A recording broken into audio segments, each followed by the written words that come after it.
Fascinating. I want to go into another clip. So this is JD Vance. JD Vance is admitting something here that I don't know why they thought that this was going to be this way. In fact, meaning I don't know why they thought JD Vance is talking about the global south. And he is effectively arguing that, look, we went through globalization with the idea that the global south was always going to remain on the bottom rung of societies in an economic sense. Why? Why did you believe that countries would not want to develop and expand to make their lives better for their citizens of those countries? I would argue that is the entire point of a country. If not, then what is? Yes, I know protection and integrity of the state, fair enough, but protection and integrity of the state to do what? To make lives for a population that is ideally safe and prosperous. That is the point of the state. So the notion that JD Vance is like, yeah, we went through globalization believing that the global south was always going to remain, at the bottom. Because there were two conceits that our leadership class had when it came to globalization. The first is assuming that we can separate the making of things from the design of things. The idea of globalization was that rich countries would move further up the value chain while the poor countries made the simpler things. You would open an iPhone box and it would say designed in Cupertino, California. Now, the implication, of course, is that it would be manufactured in Shenzhen or somewhere else. And yeah, some people might lose their jobs in manufacturing, but they could learn to design, or to use a very popular phrase, learn to code. But I think we got it wrong. It turns out that the geographies that do the manufacturing get awfully good at the designing of things. There are network effects, as you all well understand.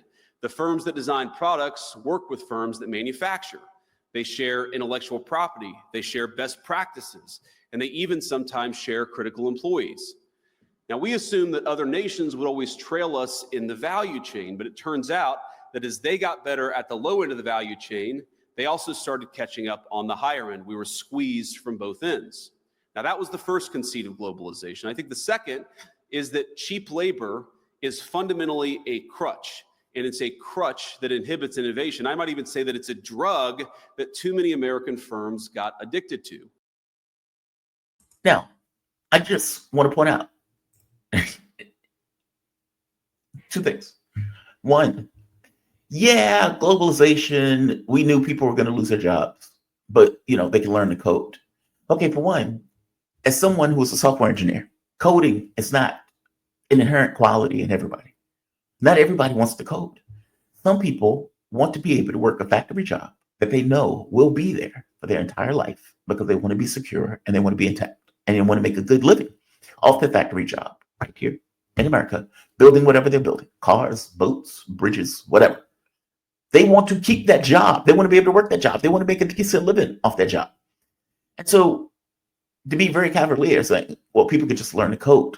And by the way, Democrats have said something very similar when they were talking about shutting down oil fields in West Virginia, saying, okay, we need to stop the oil and energy coming out of West Virginia in regards to the coal mines. We don't like it.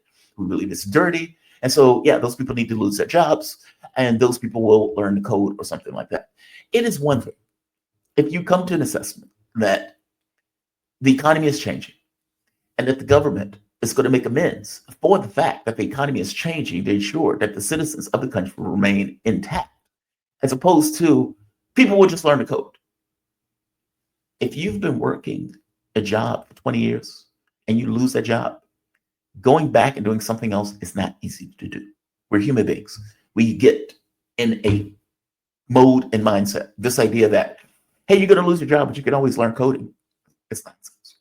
It's cavalier. It's frivolous. It's a throwaway as compared to the people's lives that are being wrecked by it. So I just want to make that point first. The second point is this belief that the global south and that places that you say will just do the building will not want to learn what they're building. It's just amazing. Why do you believe that countries on the lower end of the economic scale would want to remain on the lower end of the economic scale? And look, he may be talking about China in this case on some level because China has gotten technologically proficient and technologically sophisticated in a way that freaks the US out. Because now you have Europe begging China for the right to teach its technology and its capabilities to Europe because Europe has gotten so far behind. The US, when this was taking place in China, called it theft. They said this is theft. They're stealing our products. They're stealing our materials. They're stealing our know-how. Because China was like, if you want to come into the country, we will allow you to make ungodly sums of money in coming into the country. But we need to know what you're doing. We are not going to remain on the back end in this way. China pulled out, what, 200 million people out of poverty? The US population is only 320 million people. So they pulled out like 2/3 of our society out of poverty.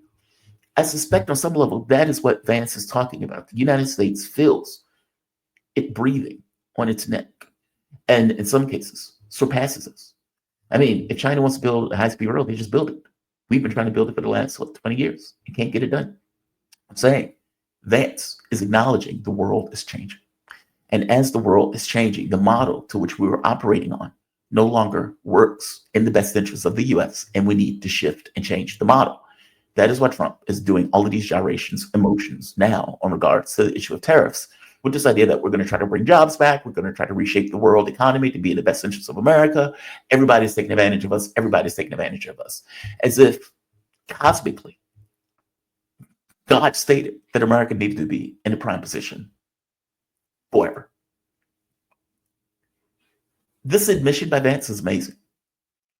But I don't think this would be an admission you would have got 20 years ago as they were coming up with the conception of globalization and the conception as they were building up this globalization model that various countries that, let's say, were in a less dominant or admirable economic position, that those countries will remain in that position and just feed us.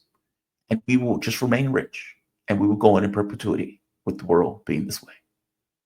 That's amazing. That's just amazing. Fair enough. Look, I've said before, Vance is a more coherent, let's say, arbiter than Trump. He explains what he's talking about very well and in a very competent way, whether you agree with him or disagree with him. He's very good at his ability to explain stuff in a way that Donald Trump is not. Trump is not coherent. Trump's all over the place. You have to kind of figure out what Trump is trying to do based on the direction that he's going. Vance tells you outright. We don't care what Europe thinks. That was Vance. Vance was the one they sent over there to give Europe a rap on the knuckles. He is good at that.